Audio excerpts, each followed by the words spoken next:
With the first pick of the NFL draft in 2025, the Blathering team selects Ken Napzok as host, but also producer Steve as producer. We'll see producer Steve in a second. Welcome to the Blathering, everybody. It's Thursday, April 24th. Check my eyeballs. Yep. 5:01 in the PM on the Pacific time, episode 163-ish or so. Sometimes the numbers escape me. We got a lot to get to tonight. It's a big show. We got the Blather bracket Fantastic Four happening. We've got the NFL draft going on right now. I've got no pickup on my board yet. Maybe they're doing some intros. Yep. The Dolphins just going to save their season tonight in the draft. We also are going to be 60 Seconds to Science. It's a Thursday, right? Yeah, it's Thursday. And I'm going to be here. I'm going to be here present. I'm not going to lie. The best of times for me. This is one of those nights where I just kind of wish I was in the backyard crying. But I got a show and a commitment to do the show to you, the community that make this show special. So I'm happy to be here. But it's full. It's full. And my heart is not full. So when that happens, you got to lean on friends. Like I've been leaning on my buddy Jennifer Muro, who's here. Hearts, cheers, horns. Jennifer Muro and I had a wonderful Bagel Boss lunch the other day. Long Island represent. All right, but when you gotta lean on friends. That means you got a producer cam. You got producer Steve here. Steve, I almost said Steve Areno. I'm not gonna do that. How are you? I'm doing good, Ken. Thank you so much. Happy Thursday. Happy draft day. Happy Blather bracket. Fantastic Final Four day. Thank you, everyone, for being here. And I'm excited. We got so much good stuff to do today. Now, the thing, so Fantastic Four, the Blather brackets here. We've had 64 movie scenes, 4 regions, 16 in each region. We've whittled it down to Star Trek, Lord of the Rings, Star Wars, MCU's best scenes as voted on by you. We are going to have people come on the show tonight. We haven't exactly figured it out because I didn't have time to prep. One of the reasons, the Force Center 2 hour and 11-minute Andor season 2, 1, 2, and 3 episode breakdown is still uploading right now. Been working on that all afternoon. So a little discombobulated because of that, Steve. But we're going to take one representative for each region. They're not going to fight each other. They're going to just state their claim, and then the people are going to vote in the bracket. And then we might take follow-up calls. Free form tonight. Free form, yeah. That's what the people want to see. They want to see, yeah. Jared, I can see Jared's ready to fight in the chat already. So I'm excited for this. These are 4 really tough scenes, and man, it's good. We got good stuff. I'm excited, and we got draft watch too. So producer Steve is here to make sure I will keep you informed on any of the big happenings in the NFL draft. Yeah, absolutely. Absolutely. So I'm trying to be present here, Steve. Have you ever had those moments where you just like you're sitting at work, you're at your desk, and you're like, I'm 12 miles away from here? Oh yeah, I've been in presentations in front of rooms full of people and then completely disassociated for a moment because life trickled into the back of my head, and then there's 150 people staring at you, wondering why you haven't talked in 7 seconds. Been there. Yeah, been there. We're all gonna get better. Yeah, I've been there on stage at a stand-up show, being like, "What the hell am I doing here? Am I on stage? We're here now, Ken. We're here now. Be here now. So anyways, there we go. So Sean McCabe's here says, great hat. Slava Ukraine, exactly. So happy that after killing the Pope, J.D. Vance then went to try to kill Ukraine by making sure they lose Crimea and all these wonderful things going on in the world. But you know what, Steve? Tonight, it's not a news night for me. I just can't bear it. It's a football and movies night, Ken. Football and movies. Where we go? So who's Titans got the first pick, right? Tonight? Titans have the first pick. Yep, and we are getting started right about now. Things are kicking off in Green Bay. They're in Green Bay tonight, a city-owned team. It's a city-owned team to everybody. Have you ever been out to Lambeau? I have not. That's on my bucket list of NFL stadiums. I've been to a few NFL stadiums, but Green Bay is not one of the ones I've been to. Either. I've never been to Wisconsin. I've never been to Wisconsin either. Mark Ellis went to, he's been to Lambeau. And he says it's truly fascinating because it truly is a community team. You just have like houses, houses, houses, stadium, houses, houses. It's amazing. Yeah. I've heard a lot of good things and good food too. Good good food indeed. JB says Tennessee, Cleveland, Giants, Pats, Jags are the top 5. Dolphins are number 13. And is it in? Is it official? Is the first pick in? Is it? Is it? Not quite. Goodell's on stage and they're all clapping for each other. You know, I love when people clap for each other. Yeah. Well, and they put some kids up there so that you have to feel, Okay, like, but it's probably going to be Cam Ward. Yes, the big expectation, big Vegas favorite. Oh, Lil Wayne is on stage for some reason. Okay. Oh yeah, big Vegas favorite is Cam Ward, the quarterback from Miami, to go to Tennessee. Yep. Love that. Okay, yeah, what a Tennessee. Nashville's a good spot. I wouldn't mind living in Nashville, but you compete at the top level in college football, after school sports, prepare for the job you want, and then just to know that you might be going to a bad situation has always been a fascinating thing with the NFL draft. I love that aspect of it. Congratulations, you're going to Cleveland. Like at least he's not going to Cleveland. I mean, there is that, and Cleveland is again, as always, in the top 3. I don't know why I'm just crushing Cleveland right now, but because they deserve it as a city. Yeah, no, you're not wrong. But Cam Ward is going to a tough spot. They just got Tyler Lockett, the Seattle wide receiver, just signed in Tennessee. Yeah, so he got something to play with there, but he's going to need a few more weapons. They're opening a new stadium in a few years, so Tennessee's looking for like a whole new kind of rebrand. Yeah, I like that, but I like that downtown stadium. Okay, it's right next to it. It's right next to it. Oh, okay, it's a good spot. Yeah, I haven't been to Nashville since 2009, but I'm assuming it's still a good spot. Vermont Mike has what I love about the NFL draft too. Can't help but wonder which QBs will be a Tom Brady and which will be a David Klingler. And what's funny is most of the quarterbacks will be Klingler. Like most of the quarterbacks, you'll be like, oh, remember when they were drafted? Which is why I love the NFL draft. I remember when Andrew Luck and Robert Griffin III were drafted, and everyone that was the last time that the top 2, you were just so sure both of these guys are good. You can't go wrong with either one of them. But everyone was like, no, there is the curse is just between the top 2 quarterbacks taken.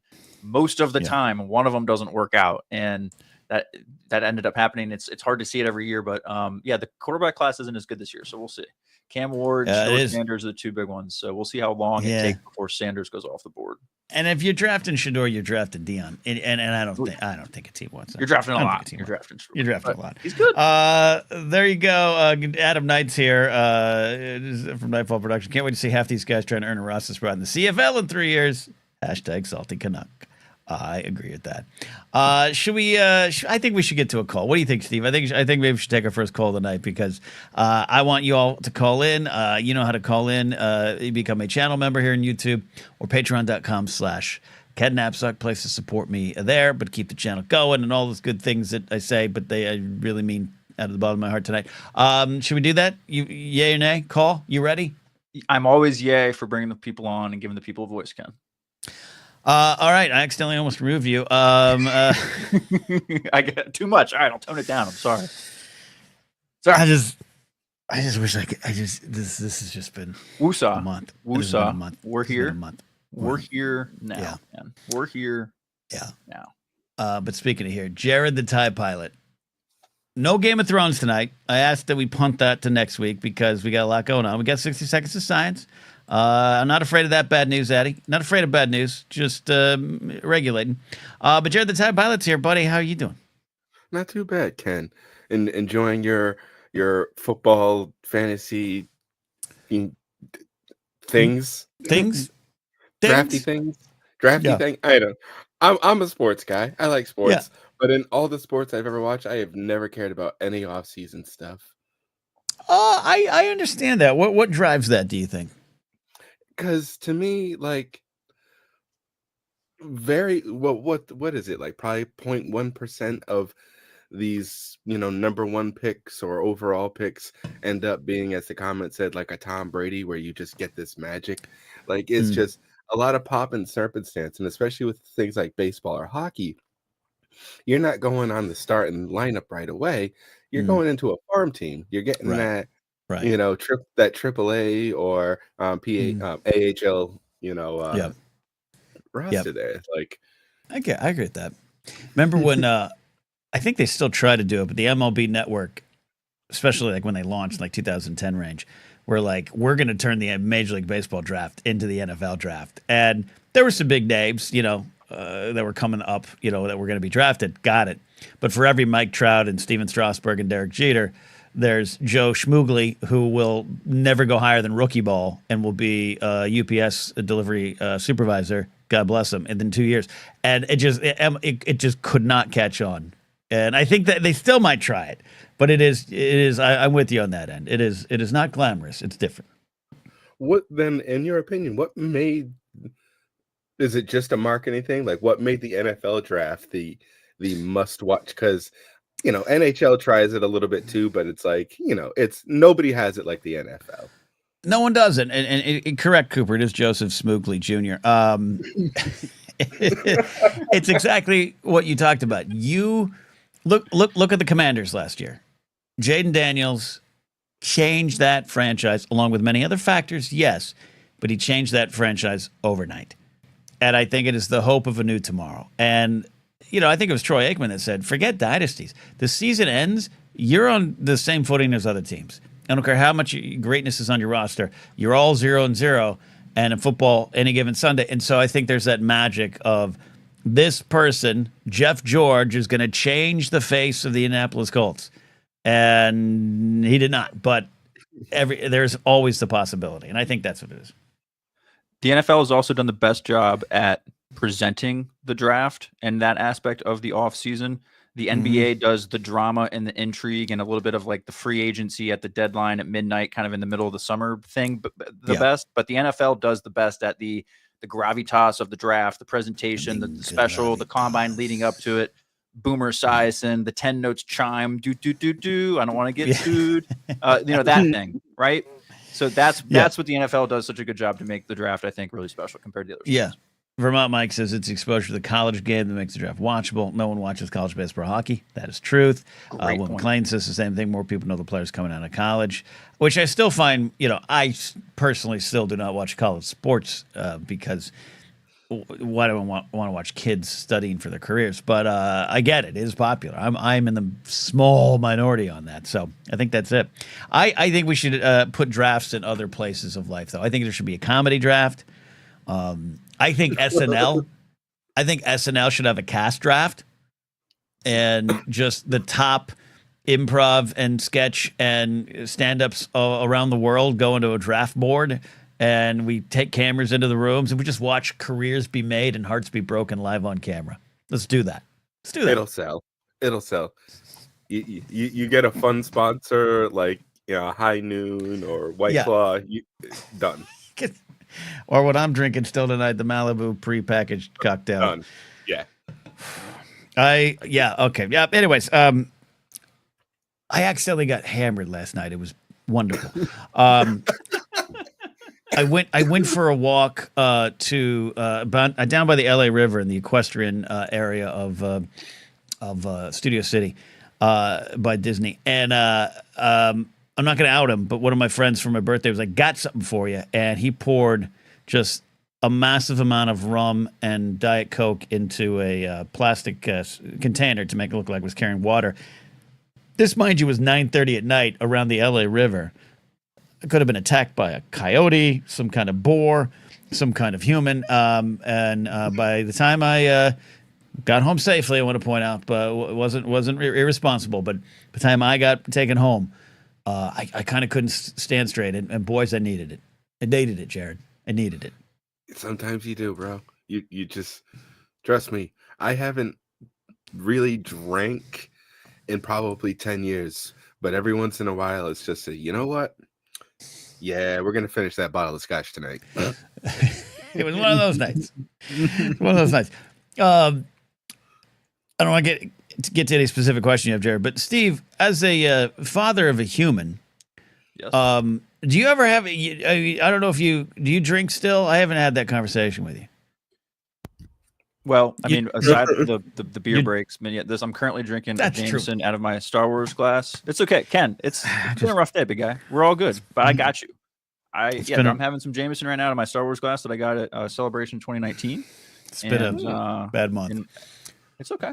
But Off the so the stormtrooper question I back. have, as a parent, Mhm. are there nights where one of you is like, "Hey, you're up tonight because I'm gonna go get crunked because today's tough," but you can't be wobbling around when you got a kid around or Right. emergency happens. How does that work out? Is there one of you that's like essentially like, I got the keys tonight if we need to go to the ER? Right. It's like a DD for baby duty. Yeah, no, we usually Mhm. that's actually a really good point. No, the only time that we ever both kind of party in that sense is if we know we have a babysitter, if we're kind of both out. But Yeah. baby's 21 months old. I think we've only been out like on a handful, less than 5 dates with a babysitter and like gone out. So we haven't really run into that problem. But yes, no, we've Yeah. definitely made sure it's like, hey, I'm off the clock, so to speak, for you know what I mean? If the baby monitor goes off, I'm downstairs, you're in bed. Yeah. If Okay. it's my night It's still, you. you may still be getting up and going to get the baby and vice versa. You know what I mean? And Okay. I would do the same thing. But Yeah. All right. we're I'm not like Yeah. I'm not a huge partier, so it's not a huge bit. That's fair. That's fair. I'm just, logistically, like, Jared, you know what I'm talking about. Like there's yeah. those nights where it's got to be, it's a home game. You don't want to go to a bar. You don't want to take the risk of having to get home, and you shouldn't do it irresponsibly. But you just like, you want to end up face first in your couch. And with a kid, I would imagine you can't. So with a band, Jared, have you ever had a designated watcher of the door? I don't know what I'm saying. I mean, I am the sober one because again, I don't drink. No, that's smart. Really. So I'm just like, when we get the drink tickets at venues and whatnot, I give mine to usually one of the wives or something. Yeah, that's fair. That's fair. Breaking news: I am watching Cam Ward pretend to be happy about having to move to Nashville as he hits the stage. I'm watching it happen right now. Oh, live. Is that the number one pick? He looks like shit. I can't wait to get 6 years and I get out of this city. Anyways, did you have a specific question tonight, Jared? You're going to come back and defend Star Trek for us, right? Yeah. I didn't really have them, but since we got some alcohol going for you and Steve, what is that one drink that's special, where it's something you either have to spend money on for that particular bottle or just it takes some effort? Like, what's that perfect drink that you just would love to have all the time if it's alcohol? I mean, I used to be an Irish whiskey guy until age said no more, but that's why I stick with rum and diets, or rum. Just rum is it gets the job done. It tastes good. I like the sweetness. I don't love the sour of other things as much. And I know that if I get 3 of them in me, I might have a little fun. I might be dancing like Mon Mothma at a wedding, and I'm going to be okay in the morning. That's why it's a go-to for me. I'm a tequila guy, so I'll give me whatever expensive tequila you have. I don't care what it is. I will drink it. Yeah, I like tequila. I did the thing though. I was at a baby shower not too long ago of it's a close friend of my wife's, and the guys, the dads in the group were like, "Oh, hey, let's do a toast, blah blah blah," and they gave around like some like Irish whiskey or something, right? And I took a picture of the bottle because they were talking about it, and I sent it to my friends or whatever. And I didn't really like it that much, Ken, so I drank it really fast. And I noticed everyone around me was not doing that. I later discovered that was like a $2,400 bottle of whiskey that we drank. And I drank, I had a decent little glass of it, and I just blasted it like it was nothing, and like it was cheap, something from freshman year of college. So yeah, was it probably not a good look. Tequila? It was whiskey. I was not. Okay. But I didn't like it, so I was like, I'm just gonna kind of get rid of this, so I looks like I drank it. And I was respectful. You know what I mean? But I didn't realize it was like, oh hey, no, this is like a cigar we should have for the next 30 minutes because it's like it's worth more than gold. So I was like, oh shit. All right. In chat, 898-4M says nothing beats a good single origin coffee roasted to perfection. We are gonna kidnap Brady, and I'm gonna take him to some sort of raucous bar. And I'm going to leave him on the bus hungover. Brady, we're going to explode your world here. But also, that sounds good. That sounds good. Jared, thanks so much. We're going to have you come back here to talk a little Star Trek there. You excited for this, sir? Oh, of course. Always down for it. I do embrace the irony of defending Trek with the Star Wars tattoo right here. Yeah, well, I need a Star Wars volunteer because I ain't doing it. I ain't doing it. Thank you, Jared. We'll see you in a little bit there. Jared, the TIE pilot from Concepts of the Planet. Brady's confused. Brady's confused. Okay. What I'm saying is, your drink choice is awesome. A single origin coffee roasted to perfection. But you know what I mean, Steve? I want him to touch the sky. Live a little, Brady. Get outside the box a little bit. You know, have a headache in the morning. You know, it'll give you some perspective on things. Now that's terrible. I'm not going to encourage someone to drink, but I'm a mixer. I'm a mixer. You know, it's okay. I'm gonna get you off that train, Ken. We had a trade in the draft for the number 2 pick. Okay. The Jaguars traded the Browns, and the pick is in now. We don't know exactly what it is, but while we're waiting for the pick, I do just want to note that Adam Schefter, noted NFL insider for ESPN, is wearing a button-up shirt, a tie, a hoodie, and a jacket. Schefter, what is going on? Is it cold where they are? It's Green Bay, so yes, but they are outside. And I mean, Goodell, for example, is, looks like a normal billionaire and just a regular. Yeah, he looks like a normal rich white dude. A tie with a hoodie and then a jacket. That's a lot. At least it's not a polo shirt. I feel guilty for saying Brady needs to be left drunk on a bus alone. Steve, I feel bad. Well, I feel bad. I mean, He's saying in chat, I'm not shelter. I've had my liquors in China. I know, Brady, but you answered the drink question with a coffee, right? And I'm not suggesting you do a mound of Coke and fentanyl. I'm just saying. I once, at the body shop on Sunset, Steve, for a bachelor party, had to go up to a worker there and hand her an extra amount of money and said, "That's my friend. Make him forget his fiance." And it was a night. I'm that guy, and that's not a good thing. And I feel bad that Brady got in those crosshairs. It's all right. Brady seems like he's a smart guy with a good head on his shoulder, so he knows how to look out for himself when pushers like you can come around and try to be bad influences. I'm a pusher. Okay. I'm a pusher.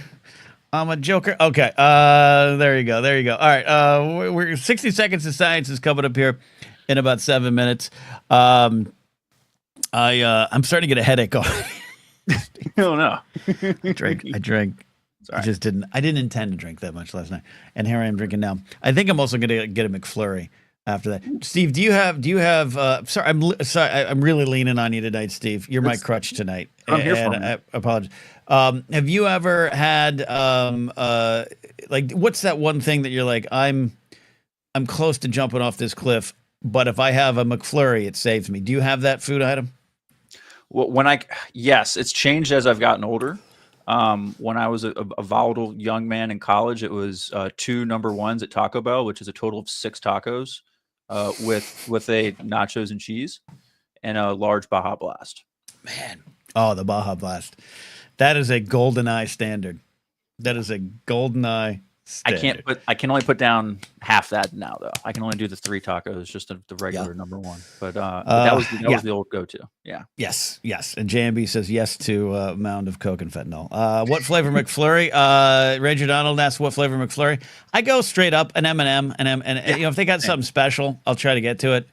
But here's the thing. I don't know about you. My McDonald's nearest me is one of those sorry, our machine's not working places. Happens 60% of the time. That's every McDonald's, Ken. So I try to make it simple. Just put some soft serve, some M&Ms in a cup, and give me that weird spoon. I'll go with an Oreo every so often because I am a sucker for cookies and cream. But I'm like you. I like M&Ms. M&Ms it is. We've got let's see. Let's take a call here from Michael McCarcel if he's ready. I don't see him on screen. Oh, he just got back. I see him there. He's ready. Detective McCarcel, how you doing tonight? I'm doing all right, guys. How's it going? I've had better lives, but I'm happy to be here with everybody. How are you? Not hungover, so I'm not hungover yet. What's on your mind tonight? Please ask away. I'll preface by saying it's a heavy topic, and it's also about Andor. So if you don't want to talk about that tonight for any reasons, totally fair. Look, I can check. Force Center's video review of Andor is still loading, so no Ken? one's heard it yet.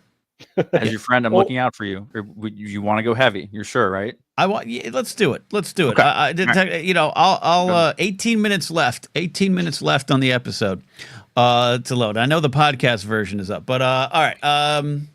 Hit me, Detective McCarcel. Let me just read the comment I left on the Star Wars Explain YouTube. Oh, and let Big me. mistake. Didn't say. All right. So Fair Jared spoiler warning. Jared Ooh. says no spoilers. We might talk plot points of Andor season 2, episodes 1, 2, and 3. So Jared, you know what? get the hell out of here. Out of respect for anyone not wanting spoilers, I can just skip it. I've got a bit of a light and fluffy one as well, if you'd rather. But now, Detective McCarcel, I am curious about your question. So I'm gonna say, I want you to ask the question for those that have seen the episodes yet. Bow out. We'll give you. I'll do the wave. The wave. When you see this wave again, we're done talking spoilers. All right, hit me. All right, so I'll just read my comment and go from there. I firmly believe that the assault of Bix should have been left out. As a person who was victimized by an ex, I don't think these stories should be used in this way, and I absolutely don't think it has a place in Star Wars. It was a bridge too far. We already hated that Imperial for being a creep. He did enough. It didn't need to go that far for the audience to want him gone.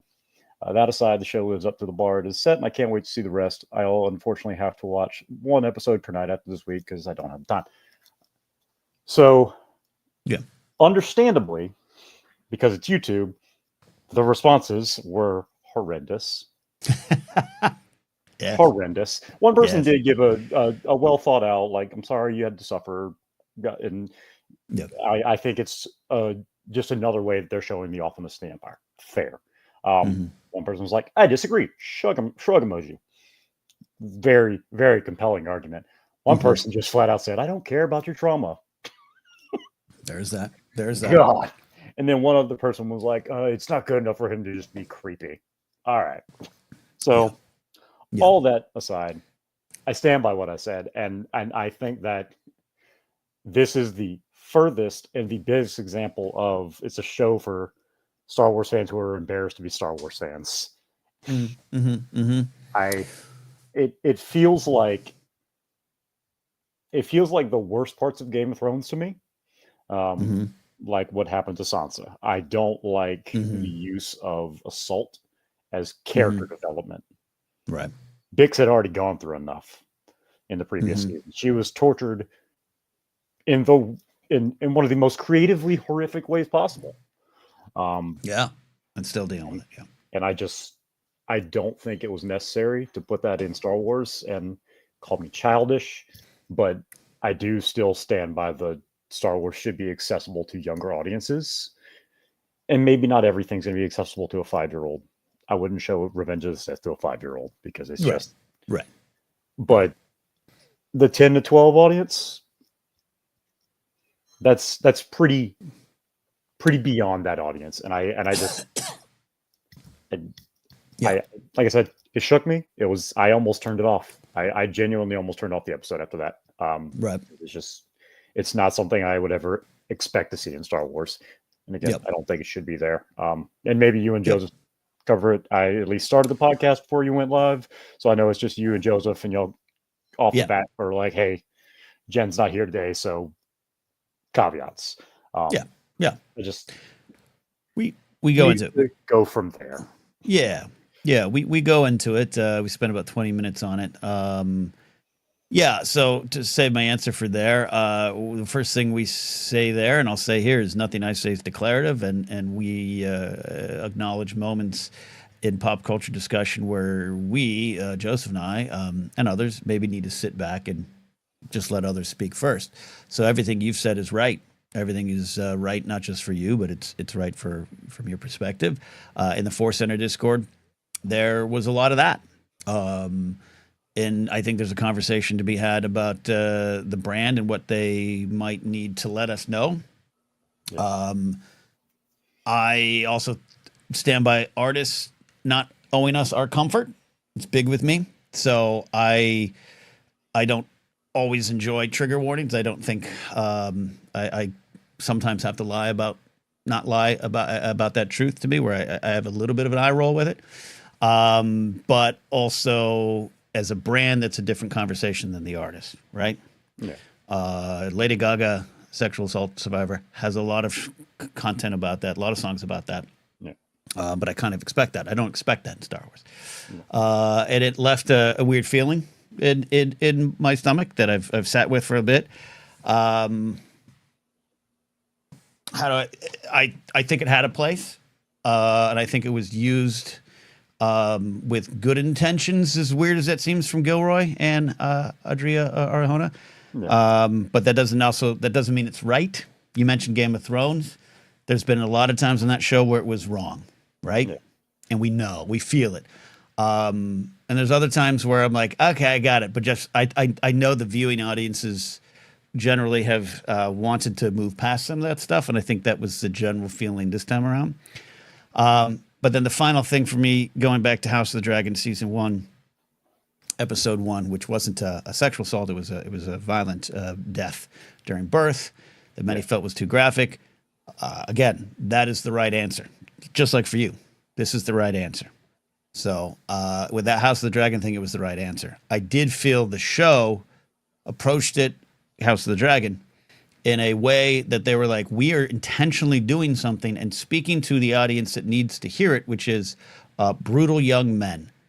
And we're using the trappings of this show and season, which is most of season 1 of House of the Dragon, which is not attacking, but going into the dangers of rampant, uncontrolled, unfettered masculinity that's not built on love. But and that's happened with this. There's a very famous Star Wars-y YouTuber guy who already posted something. Jesus. That his first few sentences was like, oh, I actually kind of agree with him. But then he says, but the Empire wouldn't allow this. And that made me think, and I'm being clear, Michael, not to say you're wrong or I disagree with you, but that made me think, then a lot of the audience still doesn't get it and they need to see it sometimes. But that doesn't take away the pain, the suffering, the possible need for a trigger warning. Yeah.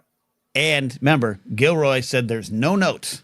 There was no notes from studio or network. Yeah. This went all the way to the top, and they, as an organization, Lucasfilm, and as a company, Disney, said, this is what we want to do. And I'm not saying that like a bad way, like, we want to address this.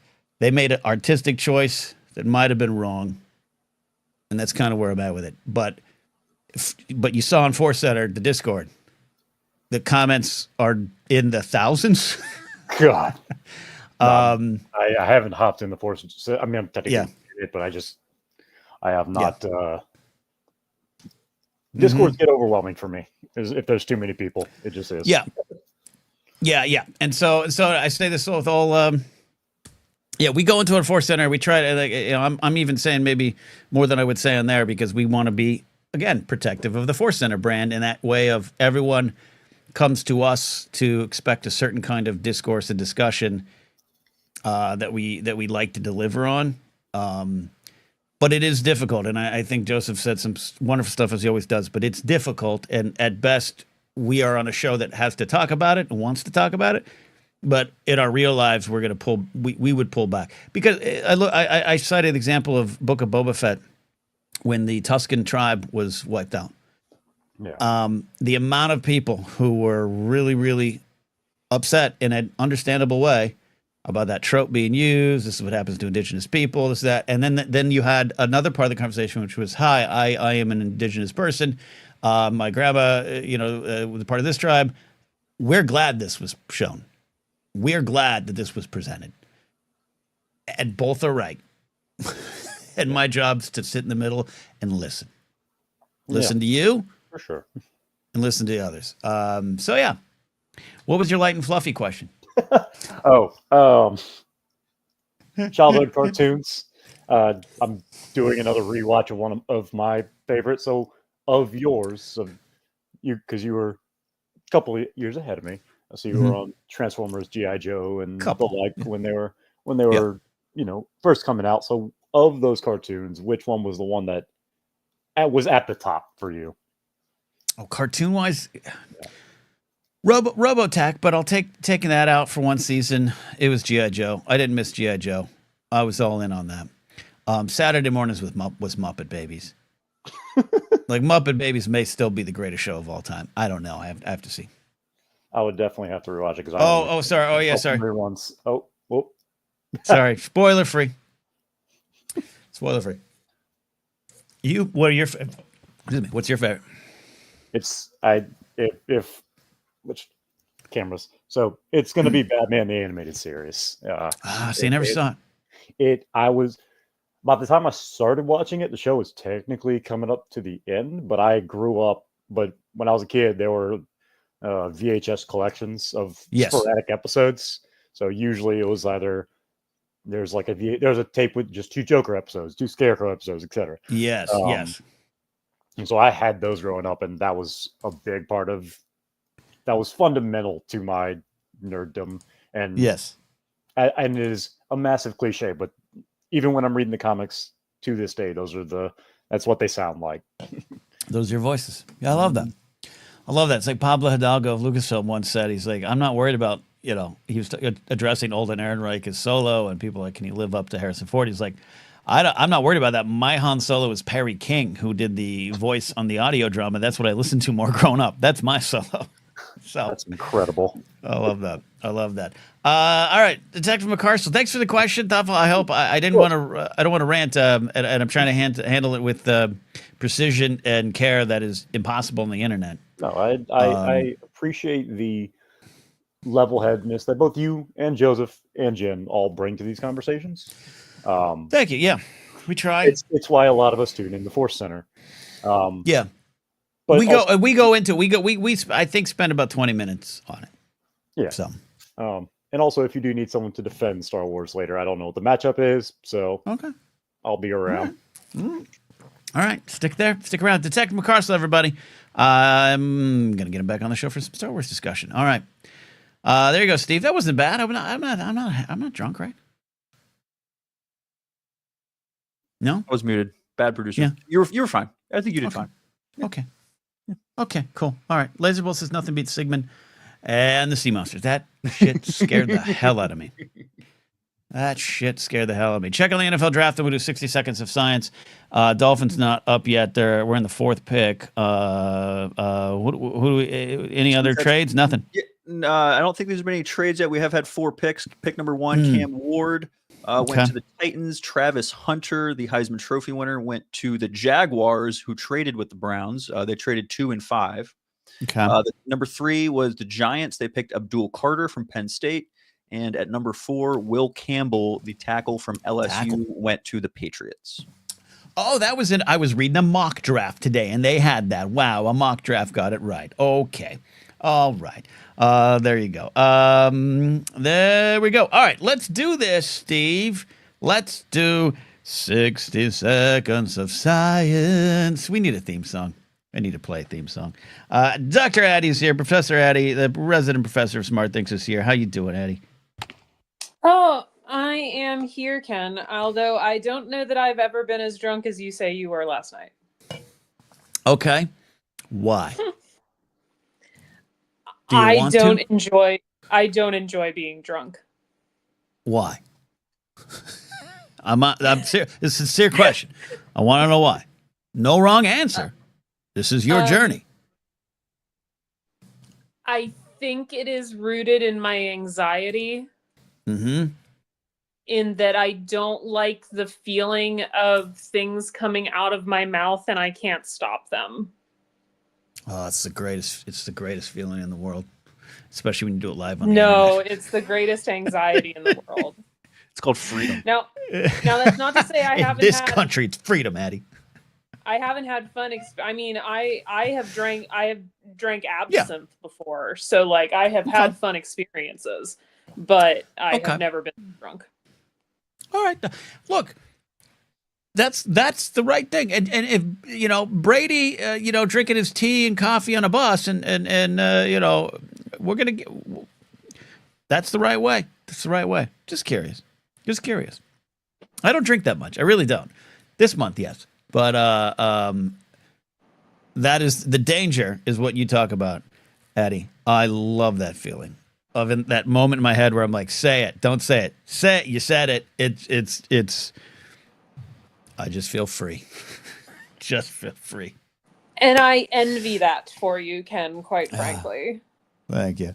Thank you. I appreciate that. Michael McCarson says, my old roommate was obsessed with absinthe. I don't think I've had absinthe, so. I had it in Germany. It's the only time I've ever thrown up after drinking alcohol. Yeah, now that I don't like I don't do that often. I think I've thrown up like 3 times in the last 45 years.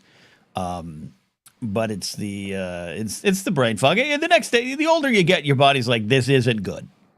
And that's a good thing for your body to be like, stop this, fool. That's very true. That's very true. All right. Okay. Jared says we need to go to Europe for real absinthe.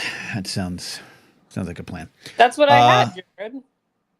It tasted like cough syrup. Like cough syrup. Ooh, it was cherry flavored. It tasted like cough syrup.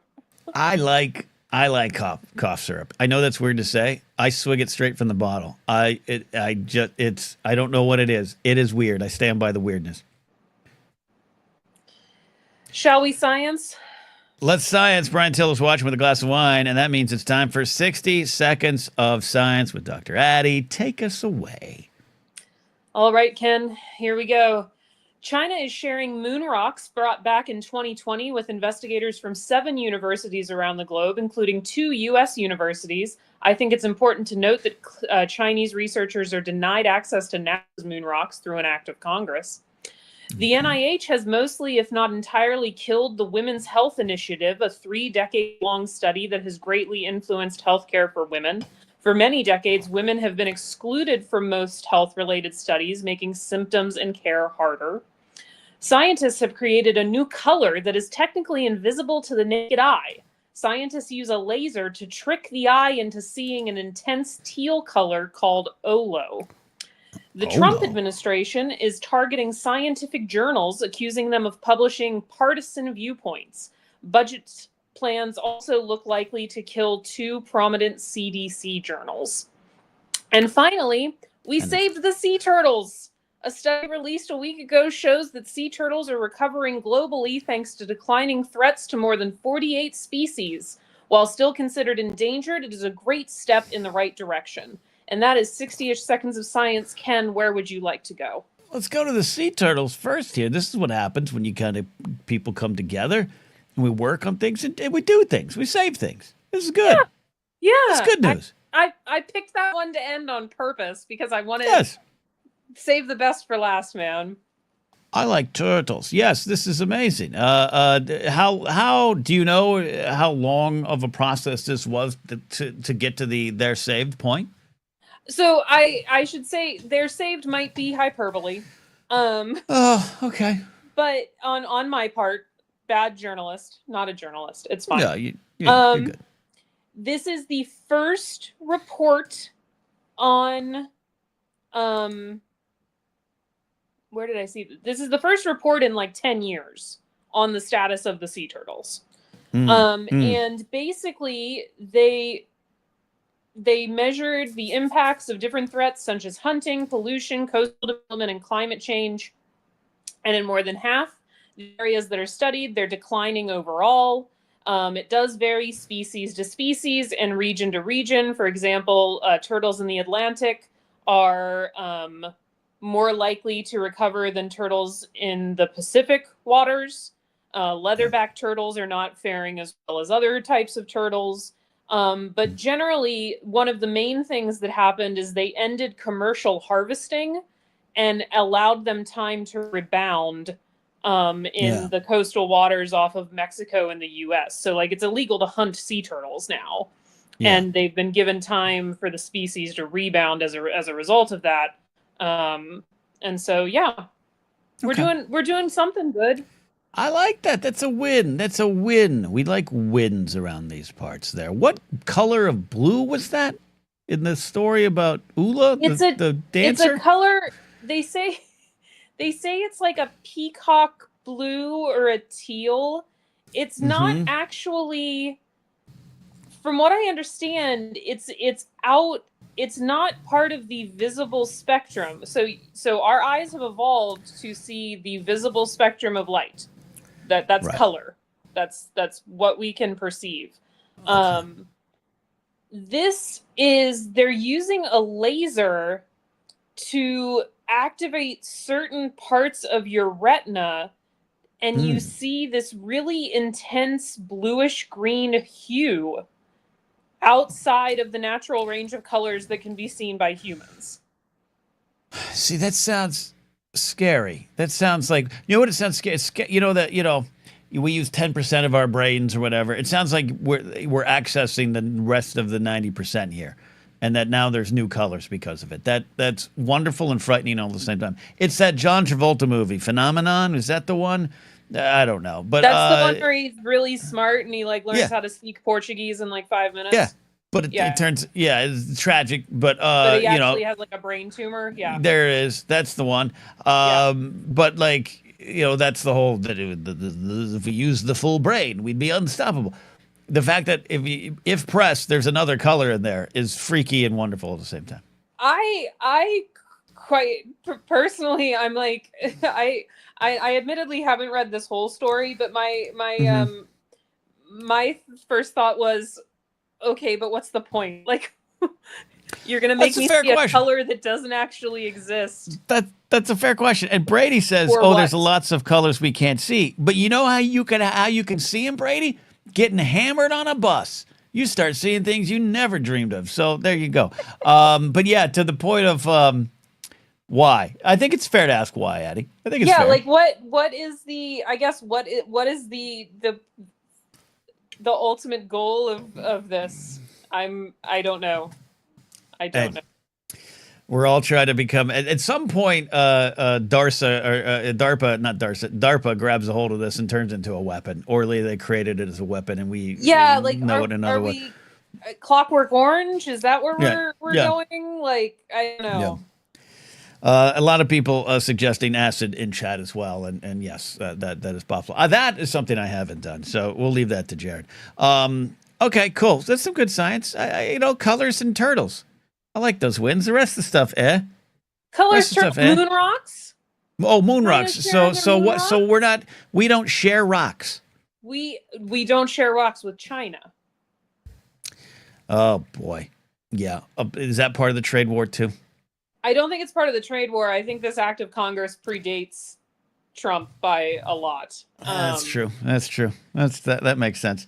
That makes sense. But yeah, no, they are going to the Paris Institute of Planetary Physics, the University of Cologne, Osaka University, the Space and Upper Atmosphere Research Commission in Pakistan, Open University in the United Kingdom, Brown University here in New England, and Stony Brook University. There you go. An all-star of unis to study these rocks. And what are we figuring out with the rocks? What are we looking for in the rocks? These signs of bacteria? What do we got? More aliens? I'm not actually sure what these rocks are going to be used for. They're going to do a similar lottery with rocks that were brought back last year from the dark side of the moon, which is a part of the moon that is previously like none of the Apollo missions went there. So these would be the first samples from that part of the moon to be studied. I'm not sure exactly what these samples, anything that's unique about these. Except that I'm sure that NASA's been stingy with their moon rocks, so people haven't been able to study them that might want to. They don't want anyone to know the truth that the Anunnaki are on the dark side of the moon, and that's where all the Mars bases are. They're on the moon on the dark side. Addie, it's all coming together. It's all coming together. Steve, do you have science thoughts? Why are they called Mars bases if they're on the moon? They moved them, Steve. They moved them because Mars is too far. The Anunnaki needed to get a little closer to dominate us and take us over. All right, Jen Miro knows all about this. Stony Brook's on Long Island. Do you trust any institute on Long Island, Steve? No, that's where Stranger Things happens. That's fair. Wait, is that where Stranger Things? That's no, fair. Stranger Things takes place in like Indiana. Is that Indiana? Yeah, it's based off the Montauk project in Long Island. It's a thing. It's all connected. It's all connected, Addie. I think Cooper you're wearing the wrong hat tonight. I might. I might be. I need a tinfoil hat tonight. You need some tinfoil. That's exactly what I was. And perhaps I should have eaten before the show, Steve. Addie, I appreciate the 60 seconds of science. Are you going to come back and defend Lord of the Rings for us? I think that's what producer Steve told me I'm doing. So I need to go prepare my defense. Well, hold on. This is about personal agency as well. Do you want to?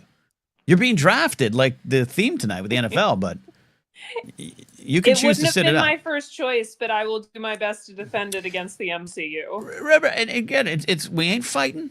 We're not going to have a serious debate. I want you all to defend what you love. Now, I know it's not your favorite scene. It's not your choice, but this is where the cookie has crumbled. So, love to see it. Yeah, we're gonna do it. Like I said, I'll do my best to defend it against one of my favorite parts of the MCU. Hey, there you go.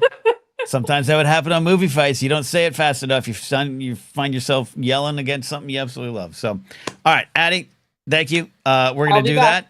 Yep. She'll be back. Steve, let me ask you this question: do you think the moon is just a projection? What's your thoughts on the moon? All right, smart guy. If the moon is a projection, explain tides. They're controlled by giant hammers underwater, put there by the Anunnaki. Okay. Anunnaki? Yeah. Get Jerry on here, and he'll answer this. Coop, get Jerry on here. It's fascinating, all that stuff, because having studied that for the previous job, especially the dark side of the moon, you take a quick swing through it, and you're like, I don't know, they might have a point, and then you're like, oh, it's all complete bullshit. It's kind of a thing. We're here tonight. It's the Blathering Live. I'm having a good time with all of you. Probably should have eaten before this show. Steve's here to prop me up. He's like the guy in the bar who's like, we'll get you home, buddy. We'll get you home. Check out Shock City by my buddy Aaron Alexovich. It's a graphic novel. Aaron had a lot to do with the Invader Zim show, if you love that show, in its design and its aesthetic. He's got a great graphic novel about two kids trying to survive in a town ruled by a fascist. So, hey, art matters. Check out my friend Scott and his podcast, Blue Star Meditation, available wherever you get your podcast, but Apple and Spotify if you want to use those QR codes. Hey, times are tough. You should relax. And he's got some great meditation. One of the best voices I've ever seen or heard. Don't forget Adam Knight and his book, Cowboy Ending, book 1 of the Overdrive trilogy. Get the whole trilogy available on Amazon. Yeah, I know. We all don't want to use Amazon, but it's sometimes unavoidable. Steve, we're almost ready for the Blather bracket. We have to get someone for the MCU, though, right? Yeah, we have Star Trek. We have Addie for the Lord of the Rings. We have McCarcel for Star Wars. So yeah, if there's someone out there in the chat that wants to cape up for the MCU, dude, I did there. That would be fantastic. I love that. Joey Beans asks, Ken, worst food to have when you're drunk? Cottage cheese. Ugh. Cottage cheese. Cottage cheese is bad to have when you're sober. Well, okay. Look, I like a good cottage cheese as a breakfast side. If I'm at a restaurant, at a diner, I don't. You're not the kind of person at the table, Steve, who's like, let me tell you how they make it, though, right? Oh, no. I'm not that guy. I'm just the guy who's like, no, just give me butter. Breakfast is just an excuse for me to eat butter and bacon and then hope to God I don't die of a heart attack. That's fair. And Cooper says, I do have a K, but I've needed another chat. I love the idea that Cooper is just going around to various chat rooms of live shows, saving the world. I love that. 898 for him says cottage cheese. I'm assuming that's him asking about my choice and not asking about cottage cheese. But Brady, clarify.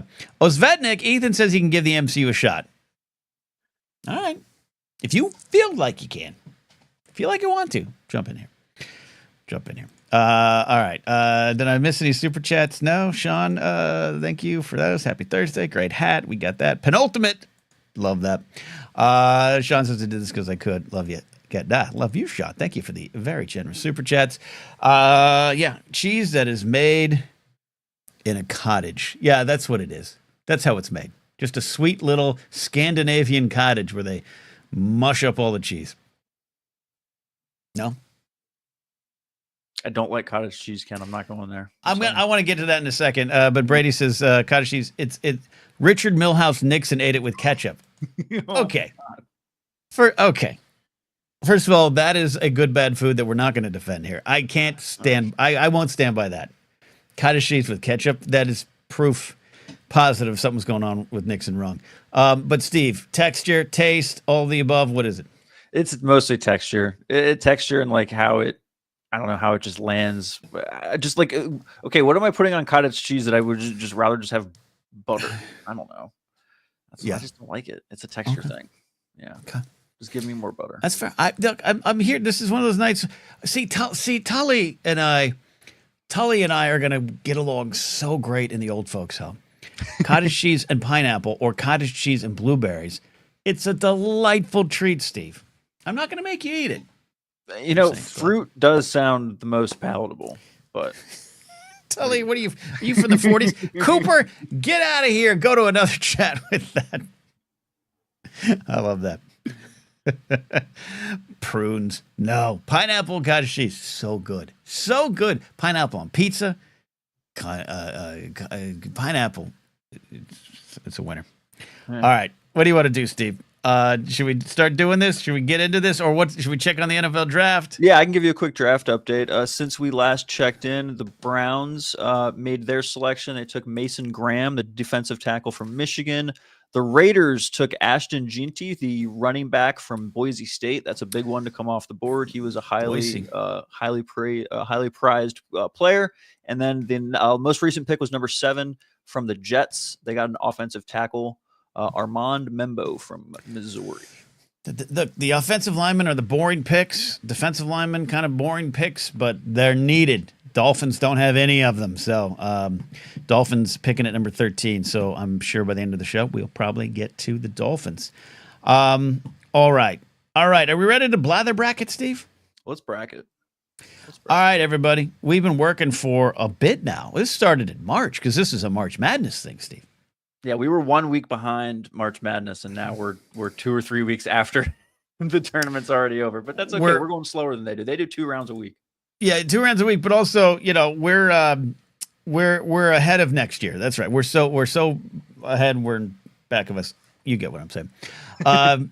64 of the best scenes of Marvel, Lord of the Rings, Star Wars, and Star Trek. We have whittled it down week by week, form by form, to get to what we're calling, until soon, the Fantastic Four, the Final Four. But this is, Steve, Star Wars, Star Trek, Lord of the Rings, and Marvel. It all comes down to this. And then next week, we'll battle out for number 1.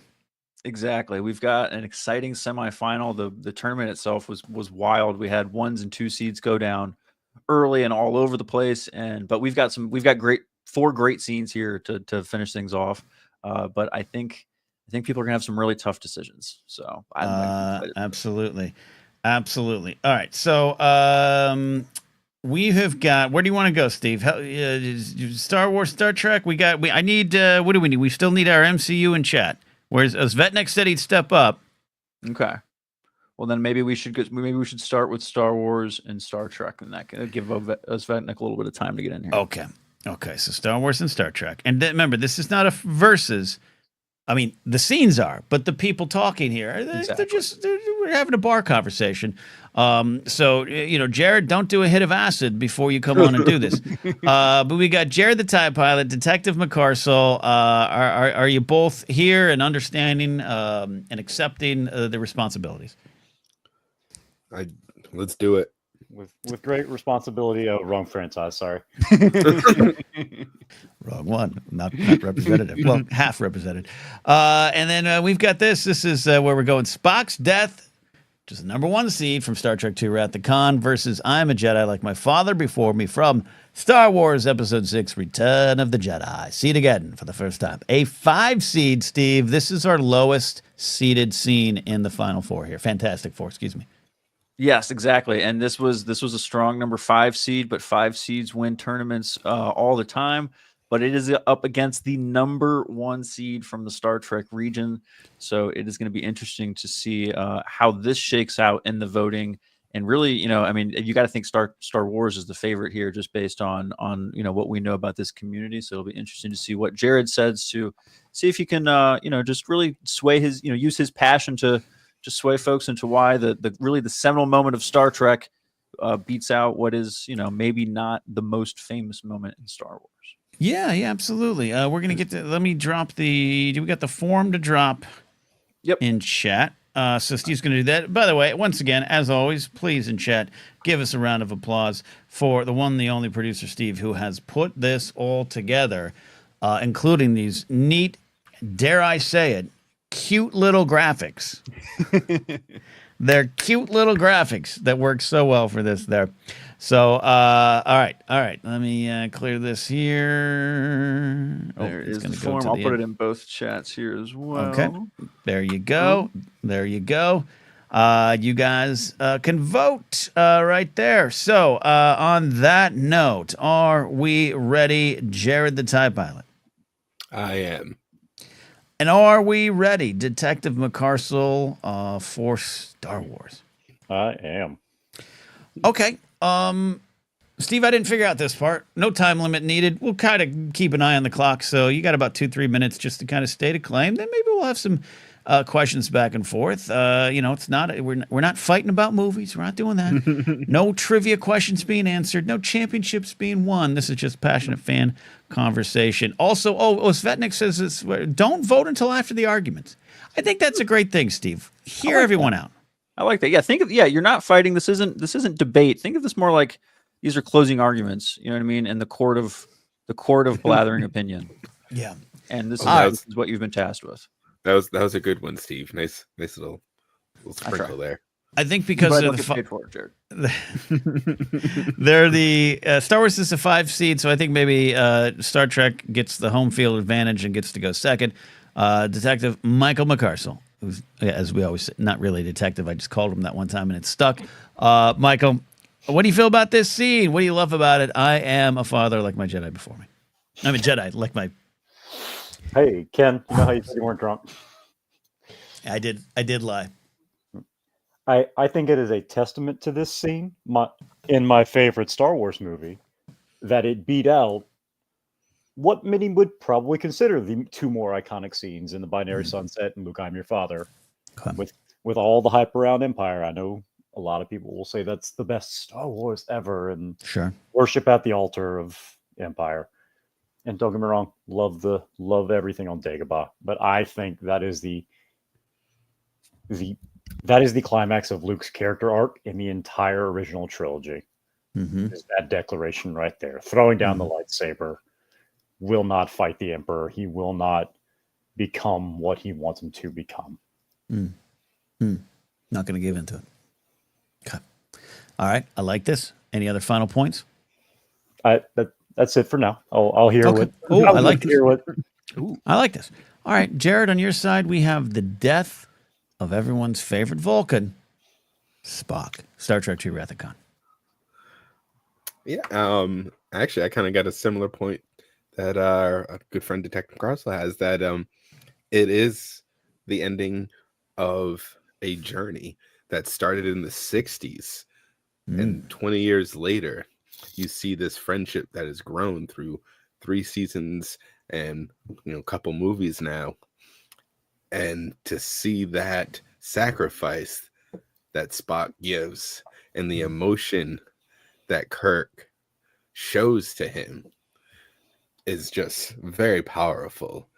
And again, a 20-year build up to this friendship going out like that. So we got 20 years. We got the story of Luke in episodes 4, 5, and 6. We got 2 very powerful emotional moments. Michael, any not counters, but any comparisons? What do you got next? What's in the tank now? I think that it kind of, for me, also comes down to the cultural impact of the 2 different franchises.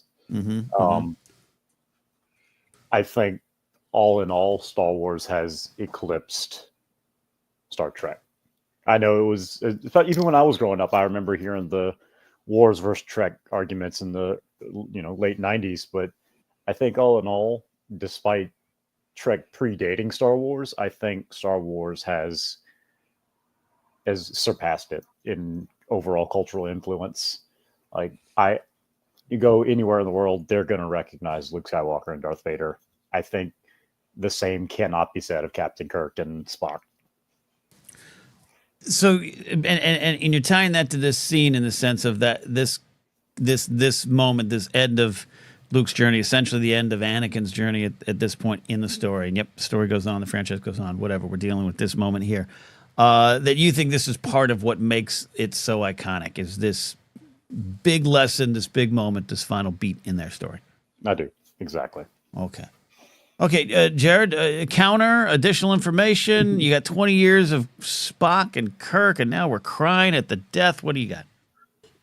But that's just it. It's the emotional gut punch that it gave us. And I'd argue that it is just as culturally relevant. Maybe not the handsome faces that are Nimoy and Shatner, but at the Starship Enterprise is known.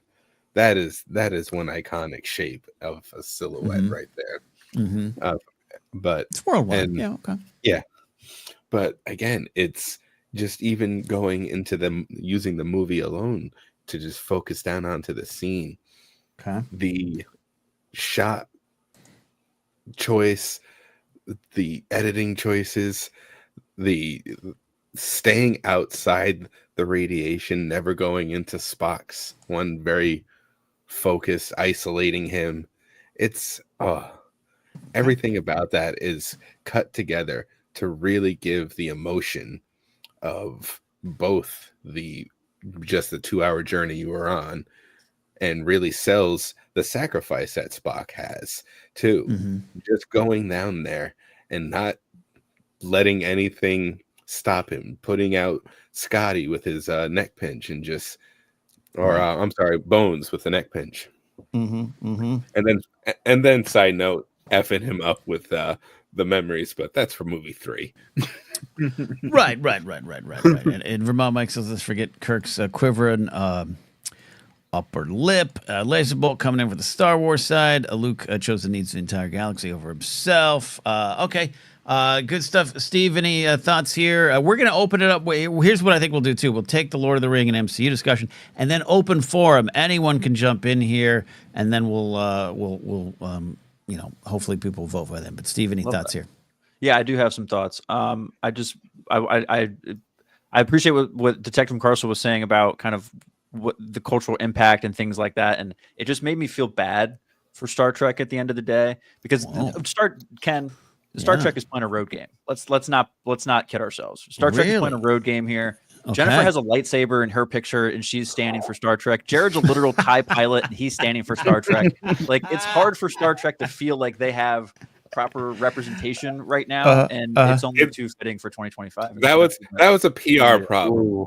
Lucas had the great PR brain. I've at least, I guess no one watching can see it, but you three certainly can. I've got that. For those listening along, I've got the Rebel Starbird as a tattoo. So. Right. Yeah. He just flexed his muscles in front of the camera there. And that is me with a bunch of Star Wars shit behind me saying I feel bad for Star Trek. So believe me, I'm contributing to this whole thing, right? So I just want to say, think about that a little bit here. Yeah, I know, Ken. Yeah, you're not. You don't have anything. Yeah. So Star Trek's playing a road game. Let's just call it what it is.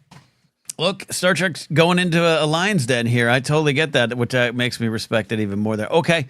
All right. What should we do here? Steve, want to head to the LOTR? Let's go to the next matchup. Okay. Do we have someone in here for the MCU? Yeah. McCarcel and Jared are being removed. Stick around. And then we got Dr. Addy, and then we got Osvetnik 1138, another Star Wars Lucasfilm reference there. And representing the MCU, this is going to be good here. Dr. Addy, welcome back to the show. Thank you, Ken. My defense is prepared. Defense prepared. Ethan, how are you doing? I'm doing great. Ready to go. Are you okay? Are you confident here? You ready? This is not, you've seen how it's not a battle. It's just a exchange of ideas. No, absolutely. Okay. All right. We're all friends here. We're all friends here, indeed. In a battle of 3 seeds, we got from the Lord of the Rings region, You Bow to No One from The Return of the King. This, of course, is a tear-inducing moment where the newly crowned king, who returns to his rightful place, puts himself before the hobbits, who quite literally maybe saved Middle-earth. But on the other side, though, we got the Portals, Avengers Assemble. This is a big moment, Avengers Endgame. This is years in the making. This is something that we are all looking forward to, especially MCU fans, which meant it had a lot of expectations, and it still was a fist pumper, an inspirational moment, and maybe even a tear inducer. That's just the opening statement. Steve, thoughts on this round? This is a tough one. I mean, Star Trek and Star Wars, people kind of have their flags planted wherever they want to plant them, but I enjoy both of these stories. Lord of the Rings was one of my favorite things growing up, but the MCU was an incredible 10-year journey. So this is really tough. But I think this comes down to a little bit of generational, kind of. I think the younger folks might lean Avengers, or whereas us older folks might go Lord of the Rings here. But it'll be interesting to see. All right. Well, on that note there, 3 seed versus 3 seed, I will flip a coin here. Svetnik, why don't you lead off with Marvel Avengers Assemble, the portal scene from Avengers Endgame. Where do you go with your thoughts on this one? Yes, happy to do it, Ken. So, Ken, Steve, esteemed representative from Middle-earth and the chat. There was an idea, you all know this, called the Avengers Initiative. The idea was to bring together a group of remarkable people, see if they could become something more, see if they could work together when we needed them to fight the battles we never could. This is what this scene was all about. We had, that quote was from the very first Avengers movie. Right. And this is the bookend of it. This is, as you said, this is good 10 years in the making. It's the culmination of everything that came before it. And I don't think in the last 10, 20, possibly longer years, there's been a bigger movie moment when it comes to a theater experience. At least to my mind. Okay. Well, that's great. This is wonderful. Steve, this is really hammering on the idea of, hey, remember when Nick Fury said, "Hey, Iron Man, how you doing? I'm in the shadows." The first end credit scene of this modern era. This kind of even ties back to just that moment, right? This is a dream realized. We've mentioned it before, leading up to it, when we talked about the portal scene. The portal scene was the bow to the end of that 10-year journey, proving that, holy hell, they stuck the landing. Everyone remembers that scene with Jackson at the end of Iron Man, because that was the first time we were like, oh wait, we're doing this whole end credit thing. They're tying things together. How the hell is this something more? Right? Yeah. And then they crushed it. Okay, they did crush it. They did crush it. Perhaps, I think, the most successful franchise by money and just pulling off what they did for so long, and it's still going, because it's not a comment on the current films. If you don't like them, I get it, but still going strong. Okay, this is wonderful. Ethan, well struck right there. Well struck. Kudos indeed. But we've got 4 hobbits who saved Middle-earth, and in a series of films, these 3 movies that have left their mark on the world and have fans worldwide. This is a moment that is a unilateral tear inducer. Dr. Addy, representing Lord of the Rings, take it away. My friends, you bow to no one. Middle-earth owes them a debt that they can never repay, but they can start with a show of respect from the king. You think it's the end of the movie, but no, you have like 20 minutes left before you get to pee. You will cry, not for the first time and not for the last time. The swelling of the score from Howard Shore, the amazing eye and face acting of the incomparable Elijah Wood, not for the first time in this movie and not for the last time in this movie. Would you rather have the fan service of Avengers assembling, you knew it was coming, or the acknowledgement of the unexpected heroes of Middle-earth, simple hobbit folk? It wouldn't have been my choice in this bracket, but it is a beautiful bow on a nearly 12-hour cinematic masterpiece that was its own risk in the making, filming all three at once with no financial guarantee. My friends, you bow to no one. Bracketeers, I bow to you. It's beautiful. Steve, that was delivered like a college professor teaching the youth of America. That's why Addie is beautiful. the professor, and she's smarter than all of us. That's right. Vermont Mike says, give it up, Daddy. For the prep work on that, so respect. Good stuff. Hey, 2 great points here. You got perhaps one of the most successful film franchises ever in MCU. That it is a moment. I don't want to count. I'm going to give you a chance, Ethan, but it's like, hey, that we knew that moment was coming, but you still got to deliver. On the other side, everything Addie said, it's such a memorable moment for a franchise full of heart, a story from Tolkien's words to Jackson's films, story full of heart. It delivers perhaps one of the biggest emotional punches. Svetnik, Ethan, what say you now? Anything else you want to add here? Sure. First off, great argument. Yeah. Claps, applause, the whole thing. This is great. Mm-hmm. To that, I will say, so at least for me, when I sat down in the theater, yes, I read comics. I knew they would undo the snap. I knew that just from a marketing standpoint, we knew that this was going to be undone. Spider-Man: Far From Home was going to be coming out in a couple of months afterwards, and he was snapped. We knew it, of course. Mm-hmm. It was the execution that made it what it is. So I agree. at least for me, we had, like, in the movie, right? So Hulk snaps everybody back into existence, but immediately afterwards, the whole Avengers compound blows up. And I honestly, by the time we got to Portals, had forgotten that the snap even happened. Had forgotten that Hulk had done that, bringing everybody back. And so when the crackle of the comm comes over the speakers and everything, and we hear Sam calling out to Steve, and then the first portal shows up.